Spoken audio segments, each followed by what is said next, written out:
ప్రధానమంత్రి నరేంద్ర మోదీ ఏపీలో పర్యటించాల్సి ఉంది. ఎప్పుడు?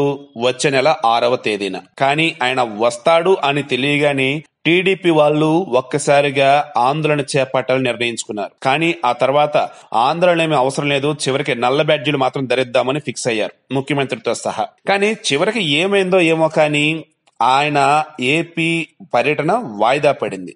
ఏమైందేమో కాదు, ఇప్పుడు మీకు వివరంగా చెప్పబోతుంది మైరా మీడియా. ముందుగా నిర్ణయించిన దాని ప్రకారం ప్రధాని జనవరి 6న కేరళ, ఆంధ్రప్రదేశ్ రాష్ట్రాల్లో పర్యటించాల్సి ఉంది.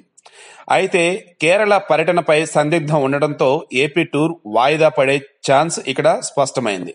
ఇక ఏంటి విషయం అన్నప్పుడు కేరళ బీజేపీ వర్గాలు నిర్ణయించిన ప్రకారం తిరువనంతపురంలో జరిగే బహిరంగ సభలో మోడీ పాల్గొనాలి. అక్కడి నుంచి మధ్యాహ్నం తర్వాత ఏపీ పర్యటనకు బయలుదేరాలి. అందుకు అనుగుణంగా గుంటూరు నగరంలో బహిరంగ సభ నిర్వహణకు ఏర్పాట్లు కూడా చురుగ్గానే సాగాయి. అయితే సభా వేదికను తిరువనంతపురంలో కాకుండా శబరిమలై సమీపంలోని పట్టణం తిట్టాకు మార్చాలని కేరళ బీజేపీ వర్గాలు పార్టీ అధిష్టానంపై ఒత్తిడి తెస్తున్నాయి. ప్రధాని సభ తిరువనంతపురంలో కాకుండా పట్టణం తిట్టలో గనక జరిగితే మోదీ సకాలంలో గన్నవరం విమానాశ్రయానికి చేరుకోలేరని, జనవరి 6న గుంటూరులో జరగాల్సిన సభ వాయిదా పడక తప్పదని పార్టీ వర్గాలు చెప్పాయి. ఇక కేరళ సభ నిర్వహణ ప్రాంతంపై మొత్తానికి స్పష్టత అయితే వచ్చింది. దాంతో ఇక ఏపీలో పర్యటన ఉండదు అన్న విధంగా ఒక నిర్ణయానికి వచ్చేసింది బీజేపీ గవర్నమెంట్. కాకపోతే ఇప్పుడు ఉండదు, కానీ మరి రానున్న రోజుల్లో ఖచ్చితంగా ఎప్పుడోకప్పుడు ఏపీలో అయితే పర్యటన ఉంటుంది అని కూడా బీజేపీ పెద్దలు చెప్పడం జరిగింది.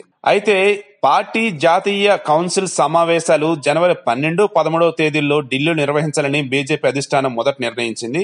కానీ సంక్రాంతి పండుగ దృష్ట్యా ఈ సమావేశాలను కూడా ముందుకు జరపాలనే తర్జన భర్జనలు పార్టీలో సాగుతున్నాయి. ఈ ప్రభావం కూడా సభ వాయిదా వేయడానికి ప్రధాన కారణమని కూడా తెలుస్తూ ఉంది. సో కేరళలో మోదీ సభను శబరిమలై సమీపంలోని పట్టణం తిట్టకు మార్చాలని ఆ రాష్ట్ర కమలనాథులు కోరిన మీదట శబరిమలై ఆలయానికి సంబంధించి సుప్రీంకోర్టు తీర్పు తర్వాత ఆ ప్రాంతంలో నిరసనలు జరుగుతున్న మీదట వీటితో తమకు ఆ ప్రాంతంలో సానుకూల వాతావరణం ఉంటుందని కేరళ బీజేపీ భావించి అక్కడ మోడీ సభ గనక పెట్టినట్లయితే తమకు అడ్వాంటేజ్ అవుతుందని వారంతా భావించారు. అందుకు అనుగుణంగానే చివరకు వేదిక అదే ఫిక్స్ చేశారు. దీంతో ఏపీకి రావాల్సినటువంటి మోదీ ఏపీకి రాకుండానే వెనక్కి వెళ్తున్నారు. దీనిని టీడీపీ వాళ్ళు తమ విజయంగా చెప్పుకుంటున్నప్పటికీ అటు మోదీ అండ్ బీజేపీ వాళ్ళు మాత్రం పార్టీ కార్యకలాపాల పరంగా మాత్రమే వెనక్కి వెళ్తున్నామే తప్ప వేరే విధం కాదు.